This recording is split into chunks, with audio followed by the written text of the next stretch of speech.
If you like to watch Survivor and slog through the nadir, then season 40's awesomeness will make you wanna cheer. We're all just so excited to watch these winners play, but we're still lazy, so this podcast comes out on Friday. John will make some dumb jokes, and he likes to yell and scream, but now we're watching 20 winners play, and it feels like a dream. We'll spend the whole time freaking out and judging the best move, and anything that Tony does, you know that we'll approve. It's the Purple Rock Survivor Podcast. Winners at War! Welcome to the Purple Rock Survivor Podcast. I am John, my co-host is Andy, and this week we're talking about episode 9 of Survivor, Winners at War, an episode in which Adam, what? Oh my god. So many things. We're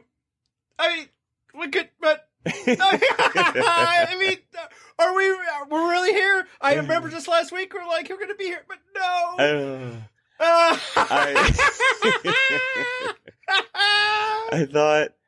I really thought this would be a season-long thing. It turns out we did get it's Drew Christie, man. It happens again. It was so beautiful. I've actually been pushing back slightly because, you've been not wanting Adam ever for this season. I'm like, when I've been listening to people that haven't been doing anything, I'm like, I've been having some fun at Adam's expense. And now, for sure, thank you, Survivor, for casting Adam. And thank you, Adam, for being Adam, because what a brilliant episode. What a brilliant moment. This will be something that we can all enjoy together forever. Oh, and it's so needed right now, man. I have not been this excited about the season since the premiere. Like, that was I was hype after that episode in a way that I was right after the season premiere ended, where it was like just this surreal thing that was finally happening. Like, this was that same level of like, holy shit, we are getting a wild, awesome, fun, all-winner season. This is exactly what we wanted. Like, this was nuts and fun in all the best ways. Yeah, and I knew it was not going to go well for him. I know there were some people who were like, even as it's happening, there was like live comments like, what if it's real? What if it works out? It's like, there's no way this is going to work out. And basically the evidence I have is that the show has been clowning him the entire season. Anyone with any level of, I don't care about objectivity, unless you are the hardest core Adam stan, you've known, like, if you're a fan, you've probably been like, the edit's doing him dirty. But the rest of us, like, it was clear that he was being punked by the edit. So there was no way this was going to work out. So I knew it was going to happen, and it didn't stop it from being funny. And then, I go through our comments later and like reading some of the live stuff, and I started bursting out laughing again. While people were writing their laughter, because it's like, there's so many great humorous moments to get to just in that moment, and let's do that now. Yeah, I think it was pretty clear to me too that, watching that, I similarly didn't have too much in the way of worry that that was actually going to be an idol, because it would have been a really hard swerve from the edit that Adam had been getting to suddenly competent, like, pulls himself up. More competent, like, be one of the most brilliant moves ever. Right? Oh, 100%. Like, it would have been a season-saving move and blah, blah, blah. It just didn't feel like that's where the Adam arc had been heading this season, so I wasn't really nervous at that point. But holy shit, man. When he stands up and, like, quickly, nervously, almost half sprints, half walks over to that fleur-de-lis and grabs it, and they cut to various faces. Who knows if those were actually real-time people going like, oh no? But at the same time, he grabs for it, and you hear the shaking. And then the shaking again.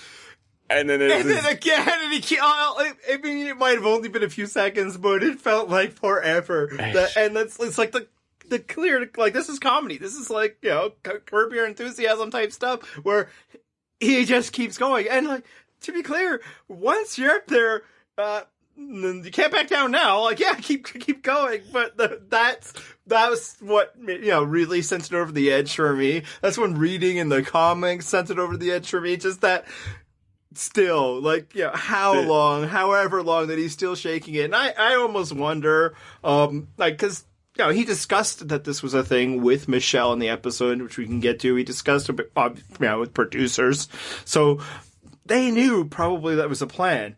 And so, heading into tribal council, it would make sense completely that they probably discussed with Probst, like, this could happen, be ready for it, and that could explain a bit Probst's role in this, and we're going to get to that too.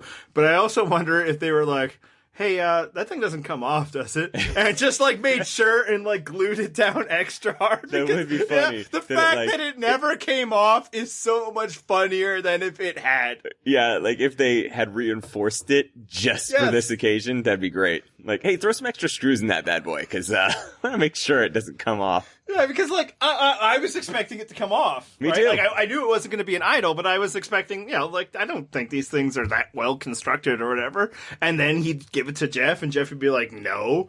But the fact that it doesn't come off at all, and he's like, it's almost like a Heidi thing. Is anyone else? Are we sure? It's so brilliant. And then it still gets better. It gets better when he goes and sits down. First of all, yes, Probst almost definitely knew it was coming, but the consummate professionalism to stand there silently gazing at Adam as he shakes that little thing on the front of his podium, just staring at him, and he's like, lets him go back to his seat, and is like, are you sure? That's so great. That's so great. And look, this is why we stand for Jeff Probst, despite his myriad of problems, that he would let that moment be a moment that he knows is going to make the edit nearly in its entirety. Stillness in this kind of environment and this type of show is so hard. Any kind of TV show is hard, but especially like this, and he let it be, and it was such the right decision because it was so funny. The painful silence and the quiet desperation. It was so great. And then somehow he was able to get him to go one extra step. That was the best. It was like, let's double down on this. Are you sure? and again, I kind of get at that point when you hear Jeff Probst say that, be like, and to the point, you're already in. That's you're already what I'm saying. You're pot committed at that point. Just fucking go for it and be like, yeah, I'm gonna fucking play the podium. Is that an idol? I don't know. Shit. It's so funny. I love it. I'm thinking of it now, and it still brings joy to my heart. This is a great movie. And so, like, Jeff Probst deserves so much credit in that moment. And we should note, too, that his delivery of asking was spot on. He's like, you want to play this thing right here that you couldn't get off. You want to Just use to be clear, as an idol on yourself. And he's like, and then he goes into his spiel with the right amount of pause. If this was Immunity Idol, this is not. Oh my god! And they're like, this would be a Survivor first, an idol at the tribal count. Like, all the pauses in all the right places to really just stretch it out to the point where it's like, Adam just wanted to believe, like, okay, all right, well, he's still talking, so there's still a chance. There's telling me a chance. And I feel for him, too, because, again, he's not stupid for trying at that point. Like, he got voted out, so try whatever the fuck you can. But, it was still so comedically brilliant to watch it go down. No, and look, this is the point we might as well clarify. Do I fault Adam for thinking that could be an idol and for trying to play it? No. Not at all. If you think that's an idol, and we can get to why you might think that and why you might not, then you go for it. Even if you know that there's a very little chance, because the potential reward is you stay in the game, you're right. The potential risk is you look stupid. Yes. And I admire his willingness to look stupid, to take that risk. And I'm not saying this in like a condescending way. I mean it. many, many people in the world will not go after something, will not pursue something because they're afraid to embarrass themselves. And I count myself as that, very much so. So he believes that this is a chance. And do we know what degree he believes? No. Now, there's a few indicators. The fact that he was willing to talk about it with somebody else indicates a little bit more than maybe. His exit discussion about how maybe he even changed the way he played because he believed that I'm still not even ready to put too much stock in it, because that could also be Adam trying to be a good sport about the moment, because honestly, a lot of things they say right after they're getting voted out, you have to take with the most grains of salt. It is an incredibly emotionally charged moment for them. But I mean, he believes some level, and if you believe some level, then fucking go for it. I'm not going to fault him for that. With all that said, it doesn't stop it from being hilarious. Exactly. And more importantly, what other option do you have at that point? If you have even a 5% chance that this is a legit idol, just 5% is better than 0%. So fucking take the shot. And it was worth taking. But like you said, still fucking funny. I was dying. I've never faulted Eliza for playing the fucking stick. Nope. I've never faulted Jamie for playing the tile that looked exactly like the tiles that were idols for James. Now, in both of those scenarios, they seemed a little more unsure about what they were doing, but fuck it. Yeah, go for it with everything you have, Adam. That, for one, adds to the comedy to such level. And frankly, this speaks a lot about Adam anyway, right? He goes for things earnestly. It's one of the things I don't like about him. And frankly, I say that recognizing that that's probably a flaw in me, that his earnestness and belief in things makes me uncomfortable. But that's fine, because he's a person on my television, and I can be like, I'm not into that. But no, he kept shaking it. He just kept shaking it. And it felt like it went. It really was just a couple of seconds. I rewatched it, which I rarely do, but it was so good I had to.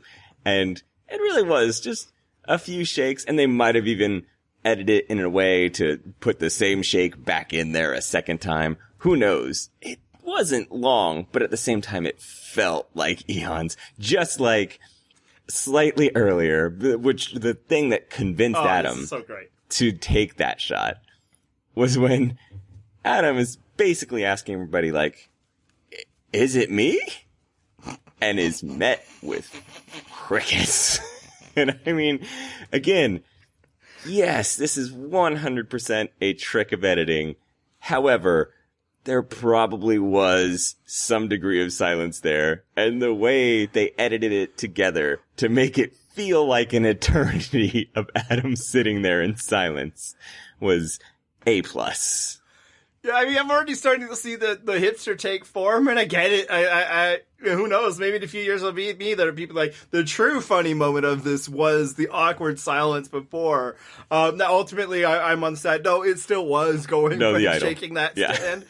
But that is still just a great moment that should not be lost to history. That right before that, Adam's like, well, is anyone writing my name down? And nothing. Just everybody just which especially is funny when you contrast it with the rest of Tribal Council, which is nothing but people talking and whispering and all that. And then when that goes, it's just crickets, tumbleweeds, and all deal. And yet another layer, the everybody talking thing.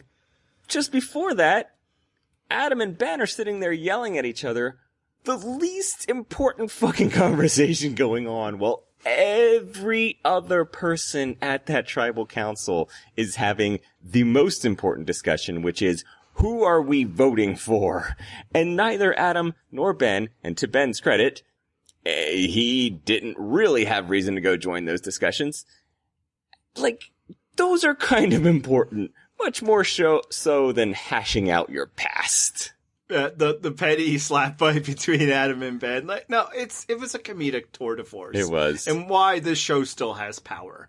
And I thank Adam for bringing that to us. And it, of course, it's only made more funny because this was a season of him bumbling through everything. And, kudos to the editors that they show him, having trouble, standing his torch up and Probst having to go get Ben to fix it for him, and like, the multiple, Adam apology tours that he's had to make over the different times.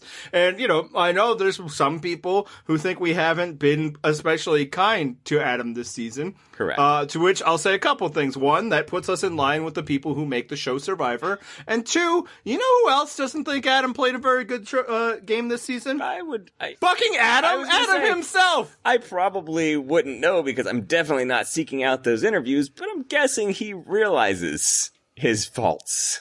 Not even that, no, like in his exit, it was like, well, I guess 3 mistakes was too many. Like he, on his way out, recognized that he had been doing nothing but striking out this season. So, yeah, we can't really invent things for people. They're all nice people, I'm sure, except for the ones that we later learn are pieces of shit. All we're going to talk about is what they do on the show, and what Adam has done on this season is bumblefuck his way through the entire season in fairly hilarious ways, capped by one of the absolute funniest moments in the history of a 20-year show. And I will say this as an Adam hater that was very much against him being on this season.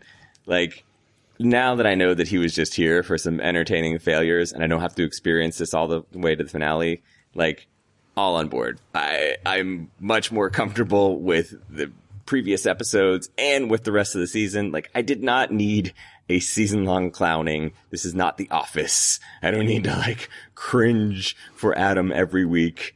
It was a good time for it to end, and it ended spectacularly.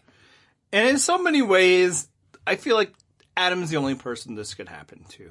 And part of it is, I think, for one, he's of a type the show has no problem making fun of, as we've seen with, like, Stephen Fishbach and, others like that. If you give them reason, the show will love to be like, hey, you think you're so smart, nerd, huh? Look what we can do. Or even just the fish out of water nature of it. But moreover than that, I think he's the exact most likely person on this cast to have thought up a scheme like this, to have believed that piece of set decoration was an idol. And I think you actually unearthed a little bit of evidence for this? Or you saw somebody unearth a little bit of evidence? I saw someone mention it. Far be it from me to ever indulge in a foreign Survivor. But supposedly, and again, who can verify, this did actually happen on, like, South African Survivor or something. They hit a idol at Tribal Council. I don't care to delve into the details or find out if it's true, but someone said it on the internet, so I'm going to assume it's factual. So I think I also heard that it happened in Australian Survivor or something like it anyway. But moreover, you saw something on Reddit that suggests that Adam himself, years ago before he was on Survivor, when he was just a Redditor, suggested that this is a thing that Survivor should do. Yes, and supposedly, I did see on Twitter, someone said that Adam had tweeted about the South African season where it happened. So not only was it an idea that he had, but he got to see it take place in another season. So all those things probably coalesced into this Adam moment, and I'm so glad that it did. And I want to take a quick second for the Adam fans that are within our audience to let you know, like, I get it, because I am a Tyson fan, and man, that guy has been clowned before. I am just telling you, embrace it, enjoy it. It's fine, you can still like Adam in the same way. I was like, oh, you know what? Tyson is maybe not the best Survivor player, but damn, I love that guy anyway. Do the same, people. Enjoy Adam, even though I don't necessarily.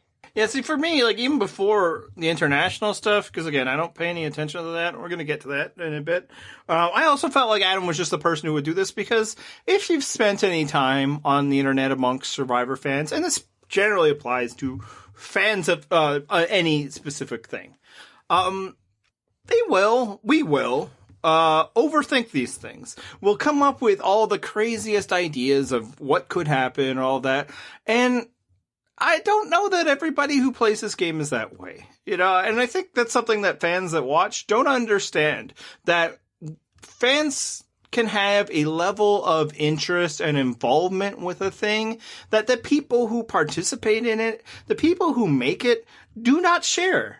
they've experienced it in a different way. The people who make the show definitely probably care about the show even more than you do, but on a very different way and a very different level. They are worrying about things that you don't even think about. So people are on the internet now. It's like, don't tell me Probst didn't know they did this in Survivor South Africa. I have no fucking problem of believing at all that Probst has no idea that this happened in Funny Accent Survivor. I don't think he watches those things. He has to spend much of his life on this one. He has to worry about shit like contracts and like, weather patterns and all of that, so that another show that isn't his is doing this. I don't know if he cares. Again, they don't pay attention necessarily with the same level that, fans like us or, like others do. And that's where you can get stuff like this. That's what I was getting at. That's like, I don't know if everybody else there has been following the romantic relationships of recent survivors because they're busy, having families and caring about their own stuff. Like, Survivor isn't as, mystifying to them as it can be for us because they've been there, they've seen behind the scenes, they don't care. And a little quick note on that one, how amazing was the Michele and Wendell subterfuge really work out for them? Oh, like a charm. Yeah, I mean, all it did was make sure that Wendell was a target every time that they were together, and then he'd go right away, and Michele was without any level of power in the game. But, like, Adam is one of those fans. So, yeah, he would deeply have spent time, and I guess we have history that he did spend time thinking about this thing. I actually do remember when they first started making idols, and they were talking about, like, we're going to hide them a little more creatively. They're going to look like they could be fake. I think I even remember Probst once saying in one of those interviews, like, who knows, maybe one day we'll hide him at Tribal Council. And if I remember that interview, you can bet Adam read that interview too. So that, of the people on this season, just for those reasons alone, it makes sense that he would be the one that would think this. He might be the only one on this season that's ever watched International Survivor. So not only that, I would hazard a guess that Tony has really not watched many seasons of Survivor that aren't even his own. Yeah, exactly. Forget Tony isn't watching South African. I don't know how much American Survivor is. Exactly. And to the point, like, that from the Edge of Extinction scene, when they showed Parvati being like, oh, didn't Aubrey do something on Edge of Extinction? I was like, holy shit, Parvati was watching Edge of Extinction? Like, there was... And I gotta say, I was like, really? Yeah. Like, I could, even once she mentions it, I was like, I have no recollection of this event happening. Yeah. And I talk about this shit for longer than it is every week. I would have certainly guessed that I was a bigger Survivor fan than Parvati. I feel like that wasn't a very high bar. Even though she used to be pressed for it, I feel like in recent years, she's kind of, like, lost a little bit of interest. Yeah, and honestly, I think that's a healthy process for people that were on the show. Sure. And I think you've seen it with some, like a Spencer, like took a step back from it and obviously took huge amounts of shit from the toxic fandom that is, much of the Survivor community. And again, that's not unique to the Survivor community, by the way. That is how a lot of fandoms work, that, like, you get to know something so much that you kind of stop liking it. Yeah. But yeah, and again, this is just why I think Adam himself was particularly susceptible to this line of thinking, because it's something he spent a lot of time thinking about. So it's something that you could convince yourself. Apparently, he had multiple times been looking in the voting booth for idols. And it sounded like Ben also did in the first vote, and maybe Rob. Like, all three of them looked around the booth a bit and looked under things. So he'd been waiting. And once you're already there, it doesn't take long, and you have the level of desperation that was bubbling. That was key. Yeah. That, I don't know that it could have happened to anybody else, and I don't know that it would have been as funny. I mean, I think, in fairness to him, he, much the same way, this is actually a pretty good comp. Like, Fishback in, Cambodia had the vote steal and wanted to make it even more epic by essentially having someone vote himself out. Like, this will be even more legendary because I'm going to use this person's vote to vote for himself, and thus he's voting himself out, which has never happened before. Look at me, a survivor first for Stephen Fishback. Backfired wildly. Adam similarly was probably like, I gotta try this, because if I do, what a legend I am. It'll be epic. It's a survivor first, and no. Yeah, no, that's an excellent comparison. And basically, that's it. we tend to overthink these things, and I've certainly been guilty of it.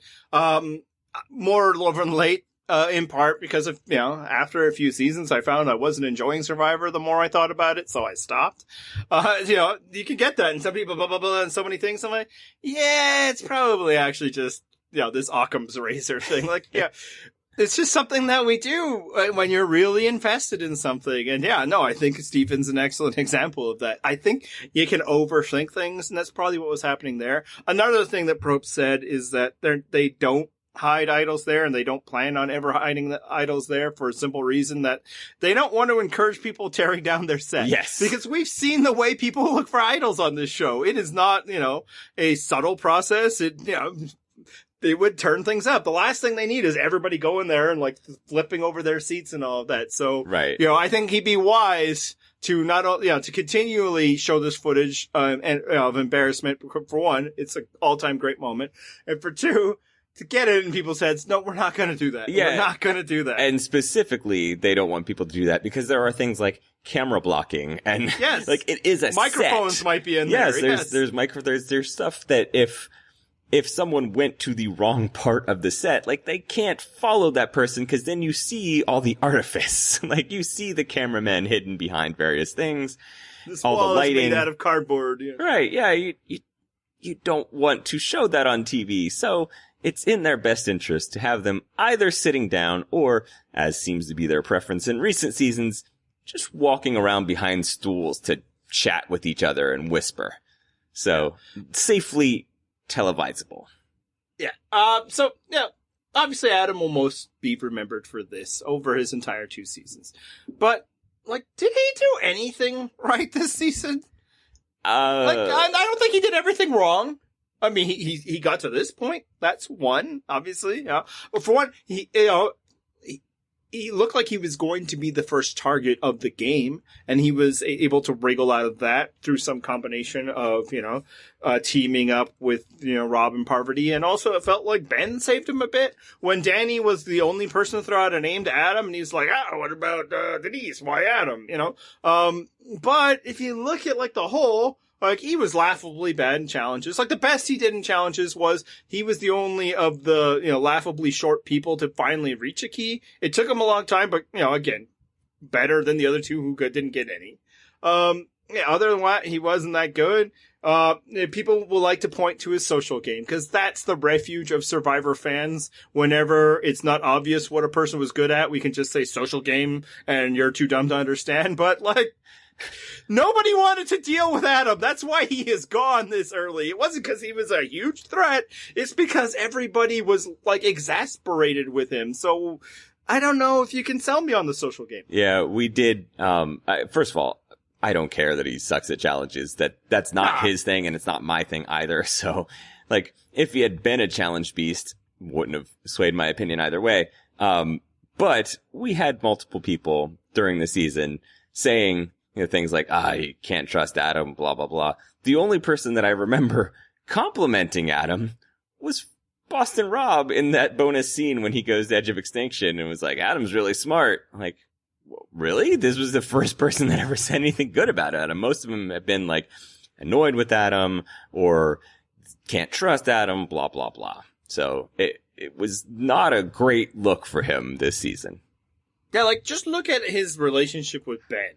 Right? Ben possibly saves him in the first episode. By the time Denise finds an idol a couple episodes later, Adam is annoyed that Ben knows anything about it. And then, there's the daggum Adam later. And then, they wind up on the same tribe. And after, getting rid of Rob, who had the terrible idea of let's not give up our numbers, immediately those two are just going at each other and Ben is just belittling him. And then and that continues into this episode where, Ben was Boston robbing him, right? He really was. And Adam hung a lantern on it and said, Ben is a lot more like Boston Rob than he thinks. It was eerily reminiscent of the types of things that, Rob was doing earlier in this season. Just, direct questions and then just being done with the conversation. I'm going to control this conversation. Okay. Didn't get the information I wanted. I'm going to leave. And Adam was clearly frustrated. Yeah, like, Ben is doing some things really well. Look at the position that he's in. Look at the way he's able to integrate himself in company that many people don't believe he belongs in. But the chink in his social armor is he has no grace or concern for Adam at all. And, some of that could be fine. If everybody else feels that way, it's not that bad to also kind of, at least pile on. Try not to be really awful about it. But with that person, he loses his patience at Adam with, in an instant. And given that it seems like that way for everybody, like, Denise is just like, oh, whatever, give her to Adam. Like, nobody is trying to save him. Nobody's tipping him off. And of course, complete dead silence when he's trying to talk to them in tribal council. Yeah, it's hard to think of somebody this season who has stumbled as frequently and as thoroughly. And maybe that's because other people who might have were voted out earlier. They haven't had as many opportunities to, keep screwing up as Adam. But, yeah, he kind of went out of the game with, no moves other than, the hope that this thing is an idol. And nobody wanting to work with him at all. And to the point where, he puts out a name and all that means is he's going home. That's tough because so many people were putting out so many names. Well, and that was a wild thing, but quickly before we move off, Ben, I kind of think that scene with Adam was just the fact that they've spent the entire game together. And at a certain point, all that annoyance just bubbles to the surface. I remember with the llama scene with Tony and Cagayan, that was just Tony having spent too much time with Cass to the point where he could no longer contain himself and was just like, oh my God, I can't stand you. I kind of feel like same vibe here. Sure, but, for people who are annoying, right? Like Tony and Trish and, weren't making fun of. So it's I think by that point, Ben has no time for Adam. And frankly, Adam, I don't think has so much time for Ben. And that's where we're at that point. Yeah. But I think it might not have necessarily been that bad if, obviously they would have still had some headbutting.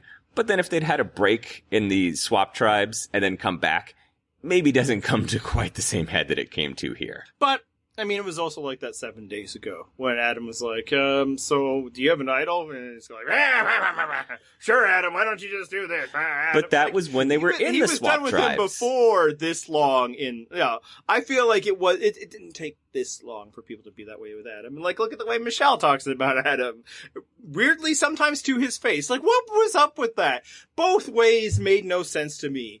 One, Michele whining to Adam about how dumb these people are that they didn't vote out him was I was insulted for Adam in that conversation. Each time I wanted him to be like, whoa. You realize you voted for me, right? That's what you're complaining that I'm here to my face. And not only that, she's like, I can't believe I was on the outs. We all thought we were voting for you. That's the implication.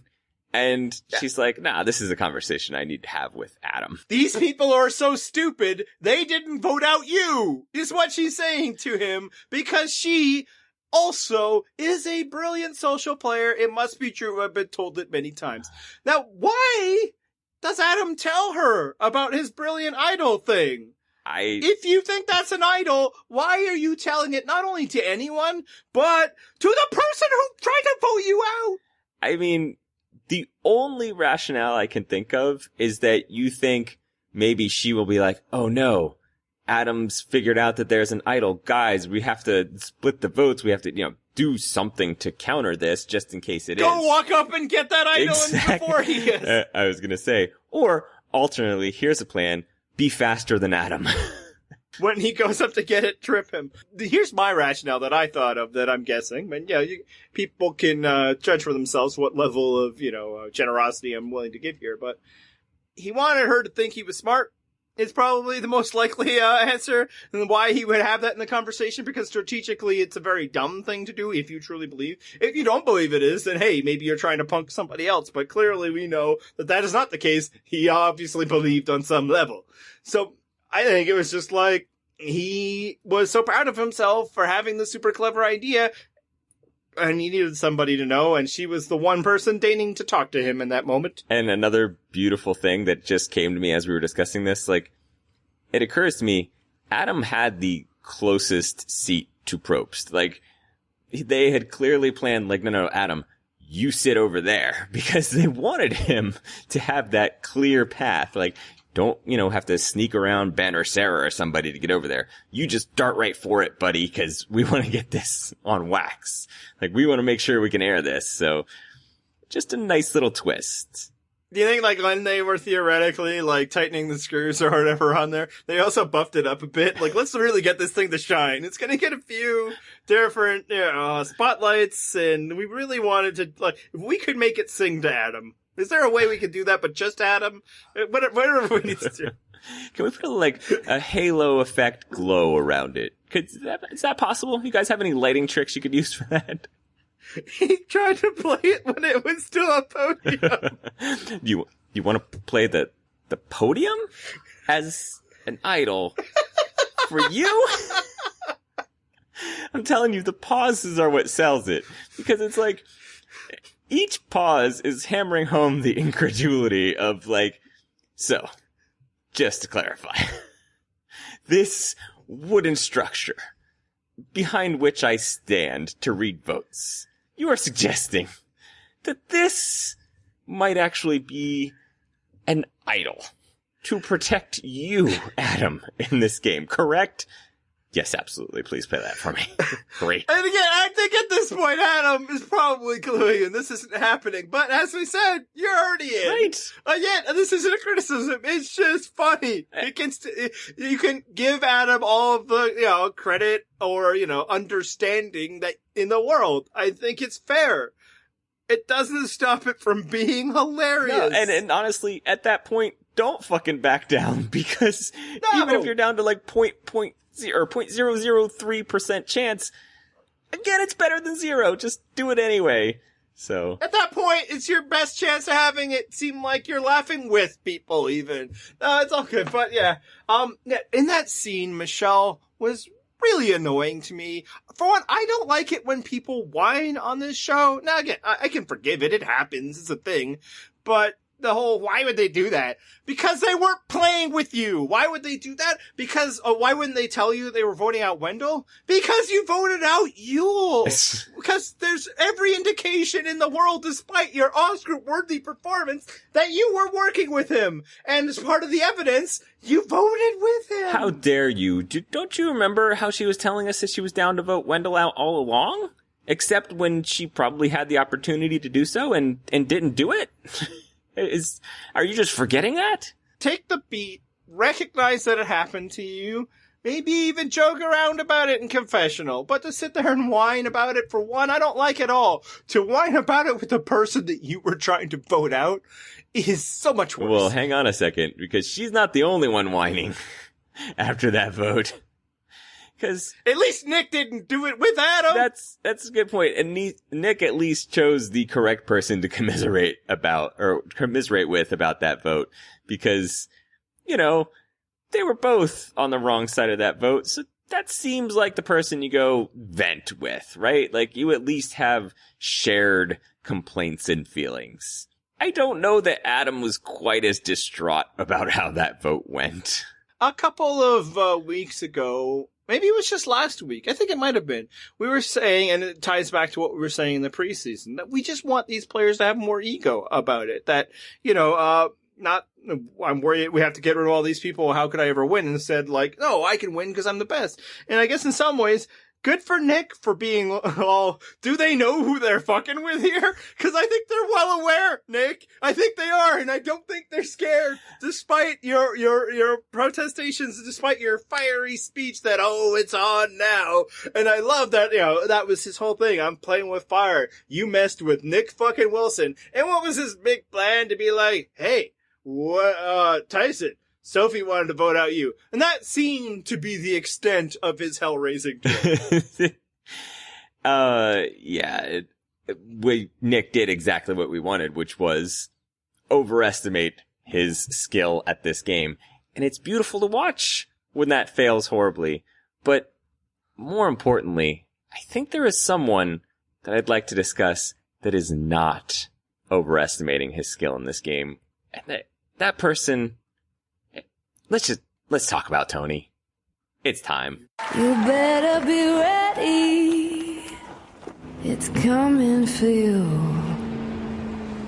The fire is burning, and when this is through, one soul will survive. It's coming for you. Tony was the voice of reason about this game multiple times during this episode. Like, starts off during this season in general, but this episode in particular, like 3 hits, like starts the episode schooling Nick, like, calm down, Nick. It's just a game. 1 vote doesn't mean that you're next. Like, just, that's how votes go. You know this. You played Survivor. You should understand this. Next, Sarah gives Nick her reward for whatever reason. Tony's like, Sarah, what the hell are you doing? I get that you're a nice person, but come on, you gotta see how that plays to other people, right? Like, do better at this game. And then the last one, admittedly, I don't know that it was a perfect lesson necessarily, but again, it added to the comedy of Tribal Council, wherein Tony explains to Adam how voting in Survivor works and how we don't just openly say in the middle of Tribal Council, yes, I, Tony, will be voting for Adam. Probst, would you please write that down on that paper you have over there and tick the vote boxes? Like, come on, man. And to his credit, Adam was like, okay, but yeah, I understand how voting works. Still a great moment. Like, we're so blessed to have Tony in our lives. Tony is doing amazing. And like the tone of the season, the governing strategy is his. Yes. I mean, obviously it's been one that's been, talked about with others, but he has been the one to explain it both to us as an audience, but also to other people in the way that I think shows that he understands the full gravity of it. It's not just like an ego puffing, we're the best, so we should team up. And look at that. We're all people who, men who can win challenges or anything. No, he's like, those people are dangerous. If we just go after each other, they'll wait and eat the lions. And that's it. That's the whole thing. That's what I've been saying. Okay, I don't think that all the big threats have to play together forever and never vote each other out or anything. It's always been, don't do those other people's job for them. By taking out this group of people, by buying into an attitude that we have to take out targets, if you yourself are a target, why are you trying to set that agenda? And that's the whole point he's making is, we're going to take each other out. That's going to happen at some point. But if we do it too soon, we're not going to benefit. I'm not going to win. You're not going to win. None of us are going to win. The hyenas will win. And my much more casual fan wife was saying the same thing. She's like, well, yeah, but if you're Tony, wouldn't you rather have players like Nick and Adam and Wendell around just because they're easier to beat? I'm like, sure you would. Except the problem is you won't get to the end to beat them because they'll recognize they need to take you out. So you're better off rolling the dice, going to the end with better people and trying to take them out because at least you made it further in the game and thus had a better percentage chance of getting the final Tribal Council. A lot of things can happen in those final few days. Yeah. And again, it doesn't even mean like no goats. It's just you can't let them set the agenda and be more than you. That's all. Like, again, I still think there'll probably be goats as much as this season can have a goat in the final tribal. I don't think that they're just going to take out Nick, Michele. That's pretty much the list at this point. As much as I would like it.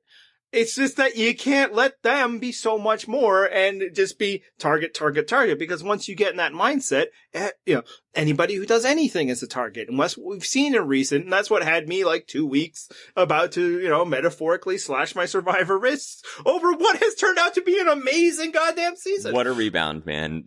And also the magic. Like, let's just sit back and bask in what happened, because I think first of all, Tyson calling the Adam shot to Kim, I couldn't have scripted it better myself. Like, I couldn't have dreamed up a more beautiful way for all of that to start happening. Like, it made my whole world better. And Tony's strategy is essentially, the lions and hyenas thing. More importantly, the way he's selling it, he's not like denigrating the other players. He's saying they are lower profile winners. Doesn't mean they're less skilled. Doesn't mean anything. It's just that they will recognize that there are higher profile targets. And that's all he's saying. It's like, look, you rest of you higher profile targets, we need to understand this as a concept, right? It's not that we're better than them or worse than them or whatever. It's just that they know our games are higher profile than theirs, and it would be like a trophy for them to take us out. Let's not give them that trophy. And it's somehow finally fucking happening, and we can infer from the groupings that we saw tonight that it is indeed Tony, Kim, Tyson, Sarah, Jeremy, and Ben. Like, that was the iteration that I saw. But based on if you put together all the groups that they'd show and the various conversations they were having, those seemed to be the core lions, as it were. Yeah, and actually, I want to get back to a thing that Matt said on our podcast when we had him on a couple weeks ago before he, nearly died and stuff. He was the one amongst us that actually said, no, I do think it was a bad move to put out Yule. And you and I were both like, it's a fine move. It just sucks that that's like the standard move now. And it's starting to feel more and more like he was right, because I think much like the loss of Yule was what was the catalyst of sending us into a tailspin, I think that might have been the one that really catalyzed this for the others, because there's no other reason, right? There's nothing else you can point to. Yule should not have gone home in that. He was in an alliance with Wendell and Nick and, with Sophie and the others. Like, everybody there was counting on seeing Yule come back to them, and Michele should have been gone. So when they vote out Yule, I think it just sent like blinking lights message. They're going after the higher profile players. Now, again, it could be old schoolers, but it was clear like those people who you might not think are dangerous are. Look what they just did to Parvati and Yule. Like you can explain like a Boston Rob going home. Everybody wanted to send Boston Rob home because he had the biggest target going in. Or because he's the worst survivor of all time. It's one or the other. It could be two things. Actually, no, it can't be. It's one or the other. Or somewhere in the middle. Like you could explain that. Sandra, she played herself. Parvati again. It's like, yeah, okay, really huge target. But when it's also Yule, I think it just tells them this is happening. You can't deny it anymore. They are going to go after us if we let them. Let's not let them. Let's just take them out instead. So I think if they would have just sacrificed Michele, I think Wendell and Nick probably be in a pretty good spot right now. But more importantly, like, I'm just happy that the Lions accepted the evidence. I'm so used to like Twitter and other places like that where people will see evidence and they don't care. It's like it doesn't matter anymore. So people witnessed what was actually taking place and were like, I see, you are correct. I am watching this happen with my eyes, and I'm going to allow it to shape my opinions about this game. It's so beautiful. It just doesn't seem to ever happen anywhere else.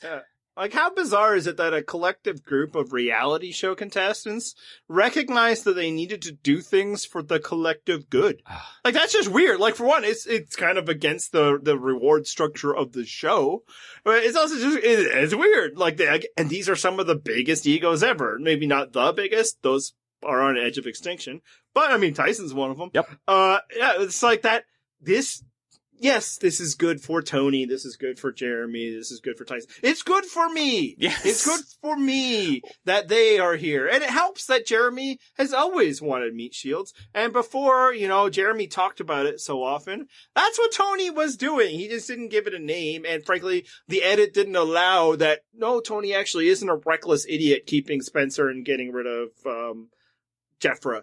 He knew that if he took out too many people ahead of him, he's the top of the pecking order, and that his tribe could never go after him because those other people, Tasha and Spencer, were there. So I think it helps to have two people that had that already had this strategy, already had the self-confidence in themselves. That's like, I can get them later, but recognizing that the threat that they pose. I hadn't thought about Jeremy, by the way, that this is a second season in a row that he's been able to get by not being pointed at as a huge target that people need to get rid of. I think it's because he wears clothes a lot on the show. It's also that he's a fucking delight. He's so great. He is. His reactions as people were coming to him with new names every time, like the wide-eyed joy, like ear-to-ear smiles, like the what? fuck is happening? It's like, Jeremy was us in that moment. I shared his joy, and it was so awesome to watch. Like, it was infectious and beautiful, and I loved it. And it's not the first time this season, right? When Rob came up to him and it's like, and they were like, "Oh, we were just talking, we're going to vote." He's like, "Stop it. I know you guys are going after Parvati." And Jared's reaction was like, laugh. It was his first one. Like, nah. Yeah, no, absolutely. And I think that is disarming for people and comforting. With all this madness going on, Jeremy isn't freaking out. So absolutely there's that. But just my other theories, like, I think it may, because he's generally wearing a t-shirt or a hoodie around camp, maybe it makes it a little easier to forget in the moment that this guy is fucking ripped. Yeah. And like, maybe that was Yule's problem. Yule took his shirt off too much. That was his problem. I think, again, far be it to me to suggest that he should not. I'm just saying, like, it's just, like, when I think of Jeremy in my head, more often I'm picturing, him clothed, like Navy fireman t-shirt or a hoodie. And then, he gets to challenges. You remember, like, this guy is one of the most buff players ever. Yep. But I think maybe it's just like he can hide behind, the cotton or whatever, It's a cotton poly blend. Yeah, and you know what? It's not just the people he plays with. I think fans forget that Jeremy is one of the all-time greats. Yeah, he's so awesome. And I'm so glad that he's part of that group. Like, me shields or not, like, he just fits that vibe. And it's so fun. I don't get the impression that Denise or Sophie are in that group, though. Do you? Like, I would gladly accept them being in there, but I don't get the impression that they are. They're like satellites within that group. Yeah, I think they get invited to the parties, yes, but they're not in the group chat. Right. I think it's probably where it's at right now. The party doesn't get canceled if they don't RSVP. Yeah, exactly. Yeah. No, I think that's probably accurate. Really, just, we needed to give that shout out to Jeremy. He's great. So great. So the other big thing that happened game-wise this week was Michele got the chance to buy a coin. Which came by her friend Parvati, who found, like we mentioned earlier, she found the idol in the coin flip. The coin. The maybe, the maybe idol? Yeah, ish idol. Found it in the same way that Aubrey did in season 38, which, bizarre, but whatever, she did. And so then Parvati's like, aha, I know who has tokens. Michele. I know Michele has 4 tokens, so I'll demand 4 tokens for this, which was fucking insane to ask for because that's all of the tokens Michele has. And yet, it worked. She ripped her ass off and Michele was like, yes, take all my money. I will take this 50-50 shot at saving myself for all my tokens. Enjoy. Yeah, no, I love Parvati doing that. That is like, I know who has the most tokens because I gave them to her. Obviously one of those changed hands briefly. Couple things in that. It's possible that Wendell just told them that he gave a token and that he got one and gave one. It seems to be a common topic of conversation amongst people out there. It would not be surprised me that they tell everybody all that stuff because, man, they're so bored. Yep. Or she just never fathomed that Michele didn't have the tokens that she gave her in the first place. Yeah, no, I love that. It's like, she has the most. Why not ask for them all? Let's see what happens. See, you applaud that? I thought that was nuts. I'm like, what are you doing? Asking for 4?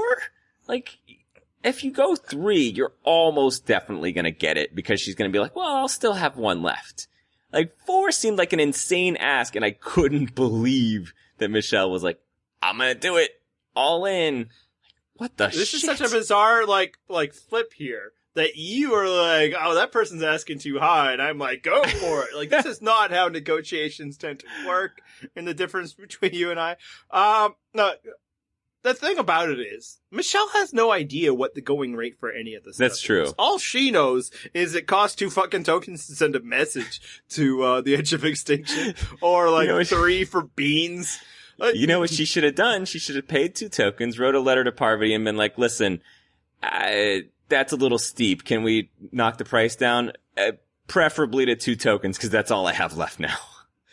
Yeah, so And Parvati might have been like, she doesn't know. Let's make it 4. Hell, Parvati doesn't know that it was 1. She doesn't know what the going rate was either. I guess she knew that it was 1 for the bullshit advantage that did nothing for her. But she doesn't know that, like, Natalie sold Jeremy a get out of jail free pass for $1, or Natalie sold Sandra a real ass idol for 1 token. So she doesn't know. Hell, you could say that Natalie wasn't asking for as much, except that she was, of course, also asking for all the money those people had. Right. Maybe not Jeremy. She should ask Jeremy for 2.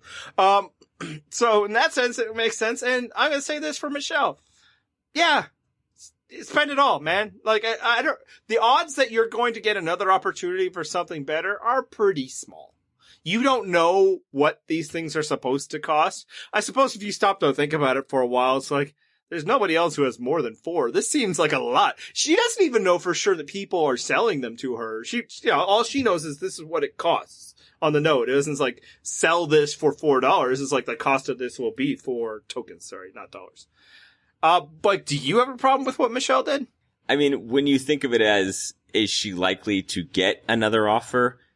I mean, maybe, but at the same time, like, if you feel that they might then move on to a different target because you rejected that initial offer, and they're going to instead be like, well, the next time I get something, I'm going to sell it to Nick instead, or, okay, fine.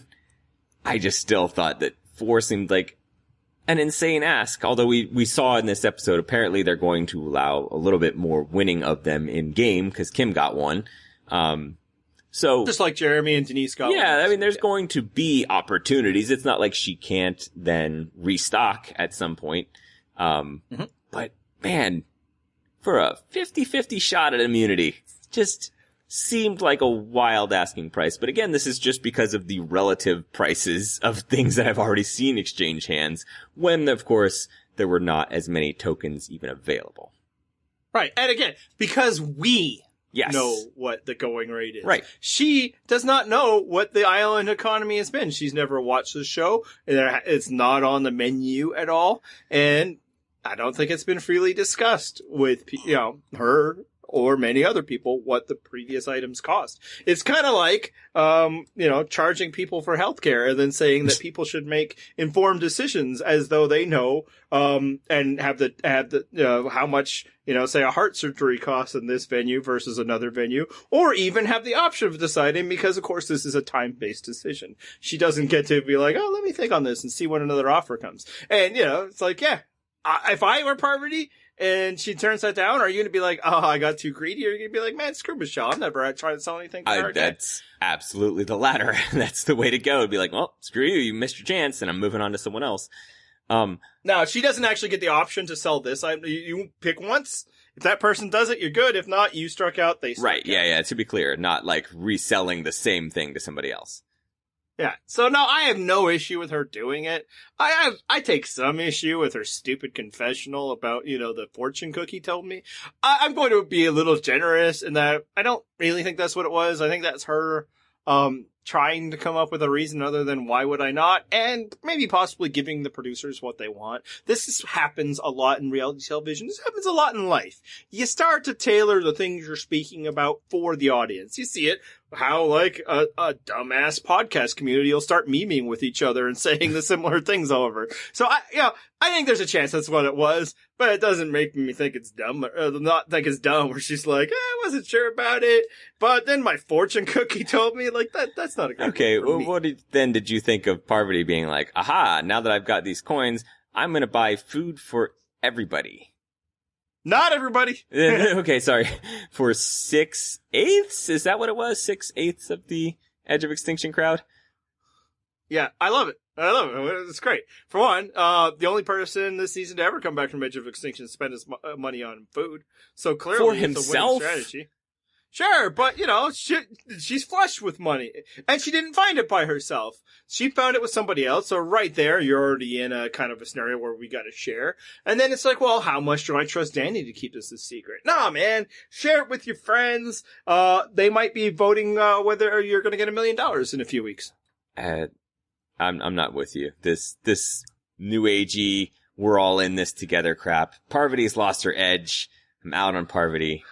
I want hardcore capitalist Parvati that just wanted to hoard the fire tokens all to herself and thus reap the rewards of those fire tokens for herself and herself only. If she would have found it by herself, no Danny, then absolutely keep it all for yourself. But it's like if you're sharing anyway, I at least like that she still found in a very Parvati type way, people to exclude from the action. Like, I do like that. Like, she has always been really good at building, bonds and cliques of us versus them. And somehow, even in this environment, she's found a way. Life finds a way. It's there. And look, I'm not going to argue against a system that gives Boston Rob a few things. That's the only thing I care about. Everything about me is about Boston Rob. Clearly, that's not something that I exaggerate for comedic effect or anything. Now, having recapped the beauty that was that episode, it's time to be more forward-looking. Let's talk about what we're hoping for in these coming weeks. More particularly next week, because, spoiler alert, I guess, we're getting a loved ones visit, and it's gonna be a lot of freaking loved ones. Yeah, everybody in the game will get multiple loved ones. I don't think that number's capped, by the way. There's some people that might make you think that, you take the number of kids that Rob and Amber have, divide by 2, and that's the set number. I don't think they were making Tyson choose between his 2 kids, or that they had to fly alone across the planet. Yeah, and Tyson in pregame interviews is like, I made sure that I could get my kids. And then I think Parvati said the same. I think a lot of people negotiated for it, and which I say, good. Yes. Know your fucking value. Do what you need to do. Just like people are like, most of these players didn't like Edge of Extinction. Yeah, but you know what? I think there's 2 that did. And those 2 had more negotiating power than everybody else. Exactly. Or at least they thought to ask. You want those 4 tokens? To get those 4 tokens, get your husband and your newborn baby on the show. I'm actually in for it. A big hidden pleasure of this season, especially in the early going, was getting to see how these people's lives have changed. Yeah. Well, what can be more than this? And, so, yeah, I'm going to enjoy it. Yeah, and My wife will plus die. it's gonna be, we are parents. So we generally don't get to see the children of the players unless they are basically grown adult children or damn near it. With, a notable exception in there for Shane's son way back when. But we're probably going to get a lot of cute little kids this time, and it's going to be pretty adorable. And also, they're going to break down. No parent that was away from their child for a month, no reasonable parent would actually be stone-faced and be like, oh, it is a pleasure to meet you again, young Timmy. It's been so long. I hope you've enjoyed your stay. No, you're going to be like a fucking blubbering mess. And settle down, Remy. Daddy's trying to win a game. Exactly. It's going to be that. And shout out to all the people who are still stone-faced through this. That oh, it's so dumb. People go 20 days without seeing a loved one and they care. I love that, even in the middle of a pandemic where we're not allowed to see anybody, still no empathy. Yeah. Stay strong. You guys are the real ones. Yeah, no, it'd be great. One thing that would be hilarious is if, Sandra's husband shows up, people be like, hey, what's going on here? Where's Sandra? Denise can step up and say, I'm the new Sandra. You're my family now. I get you too. This is the thought I had. I would not be surprised if Sandra was allowed to just go home. If anybody has earned that right and earned the trust that she's not going to fuck with the show, it's her. Yeah. I haven't read that anywhere. No, but Sandra's not out there throwing spoilers anywhere. No. She just learned how to do Twitter like a year ago. So other things that I'm kind of hoping for, finish the goddamn job and take out more of this, right? That's the answer. More of this. Yeah, again, I have my doubts of whether that's what's going to happen next week. Obviously in the trailer they see more of this crazy stuff, but we saw craziness this time. It ended up with Adam going home, so one doesn't preclude the other.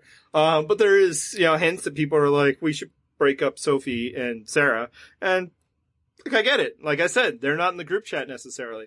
See, I think Sarah is, but I think that they recognize that, wait, Sarah, why do you get a +1 here? The rest of us don't have one of those. So I think that's probably what's driving that. And frankly, if that were to happen, that could lead to some really exciting stuff because Sophie has an idol. She does. Like, this could be a signature move for her to, continue going on with what has been a great game for her so far. And it could result in, again, fireworks, super exciting things happening. Yep. I don't think a hyena can win this season without making a big move. And I'm not saying this is a hope. I'm saying this is an observation. The agenda has been set. The narrative seems to be on both sides, both amongst the majority of the people in the game, but also the people on the edge of extinction, that we're not going to let this be a season in which people hang back and reap the rewards as a result. This doesn't, again, mean that one of them won't make it to the end, but if Michele or Nick or, like a Wendell or Adam on the edge of extinction, I don't know why I'd throw an Adam there. Like, if he raised the sail because he's like, fuck this, I don't have a chance of winning back, I'd respect it. Totally fine. I don't think he will. I think he's exactly the type of person who would want to see this season through, would want to be on a jury for this season, and I respect that too. Yep. But if he raised up the sail, you're not going to get anything from me. It's for him, for anybody else. If you say this isn't the Survivor I wanted to play, this is bullshit, I'm gone. Respect, and you go. But I don't think you can win that. Now, this also isn't to say Michele can't win. She can't win the way that she's won. She can't win the way she's playing. In order for her to win, she's going to have to grab people's respect. And there aren't enough players in the game for her just to be the third least objectable person to win anymore. So the winner of this season will either be somebody who just innately draws respect from people or has done something to gain the respect of the jury. And yes, that's all I want. That's all I want. It doesn't have, it's so mischaracterized when people are like, well, you only care about this kind of stuff. It's like, no, I want the things in the game, the actions that drive things forward to be beneficial and to matter. And if it's just a game where you can hang back and do very little and win, that's not interesting in any kind of game. That's being the Jeopardy person who bet the least while everybody else is getting things wrong. No, do things well. And I think that the winner will have to do things well, or at least have a reputation of being capable of doing right. And see, that's the only potential negative is that, we get to the end with three people who are clearly higher profile, solid players, but they didn't quite do it this season. I don't want coasting on reputations. I wanted these lions to all get together and then go at each other in an entertaining way. Like, that's the key step 2 there. So yes, if we could get rid of Nick this week and or Michele in the coming weeks, great. And then you're all going at each other as higher profile players. Awesome. But it needs to be not a pagonging, there needs to be fireworks, and you need to earn your way to the finish line for me to be like, fuck yes, this is the exact season I was always picturing in my head. So what's the funnier possible outcome? Michele getting up to play her coin, flipping and being tails? Is it tails representing, nope, sorry, not an idol? Is it her flipping it being whichever, heads or tails, but the vote wasn't going for her? Or is it her going home with the thing in her bag? I think the best possible thing would be she goes up, she flips it, it somehow lands in an awkward way, rolls off Jeff's podium, and into the fire. That would be poetic. And all the stands would say, this isn't Michele's fault, the rig, this is all Probst because he hates her! Yes. I don't know. I mean, I want her to go home with her bag, because that would also confirm the bias I have against her, that she's not an take action type player. So it's like she spends all her money on this thing and then still overvalued the owning rather than the having. And also it'd be nice for her to be blindsided for a third. And I want to put it out there now before it potentially happens. If she goes up and she plays her 50-50 thing and she flips it and fails, good. That's fine. At least you tried. We are praising that now. We will praise it when it happens, if it happens. And same thing. If you go up and you tried it and it turned out the votes weren't for you, so what? You tried something. You were active and you did something in the game. That's what we want to see. That's not so much to ask. No, and that's kind of why I landed on not playing it at all. Because those other outcomes, the only humor in it is, haha, you wasted 4 fire tokens. Again, who cares? You should. Again, I think you take it. Is it the best thing in now? No, it's not. But, you don't know that a better thing is coming. We don't know if a better thing is coming. And also, like, she needs something. Like, if Jeremy was granted that, and it's like, this is going to cost, again, well, it's also assuming he had a bunch of fire tokens for it to cost more than the standard amount. I could see him being like, I don't need this. That's too much. But Michele needed something. She was just left out of a vote, and she doesn't know that she's ever going to anything better. So I had no criticism for her doing it. I had no criticism of her playing it incorrectly. How do you laugh at somebody for a coin flip going the wrong way? Ha ha, you got tails, nerd. Yeah, unless, she also thinks that she could flip the podium or something, right? Okay, the funny thing would be that, it's this thing that might have no power at all that she paid a lot of money for and she didn't even get to use. So that's where I'm at there. One other thing, we briefly discussed about this on Slack, and it kind of tails into like my hope for like the finale of like, people who did something will win. I don't think I want any of the people currently on Edge of Extinction to win anymore, which was not where I was a couple of weeks ago, which might surprise people based on the makeup of the people that are there. Yeah. I mean, I get your argument, but it's sort of building on something that I said, I think it was last week or the week before, which is that I don't know that someone coming back from that second Edge of Extinction challenge has much of a chance at Final Tribal Council, nor would I necessarily want to see that happen. So I get it. I mean, I am still not necessarily opposed to someone coming back and playing an active game from then, but even then, it's just, unless you were voted out maybe a vote or two beforehand and came right back in, I don't see that being a super entertaining conclusion to this season. Yeah, the past 2 weeks have turned me around on it. It's like, no, I want to see the people actually playing the game, see what happens there, because there's a narrative propulsion that interests me, and that wouldn't be part of it. Yeah, I guess, again, there might be a scenario in which the person comes back and then does some really interesting things, but I can't think of what they are. So it would have to be super interesting, because basically the moves available to them should be some form of win immunity, win fire, have idols. Yep. But again, that's not going to be that interesting based on who they're going to beat to get there. So yeah, and I should clarify, if Tyson wins without getting voted out a second time, I'm cool with that.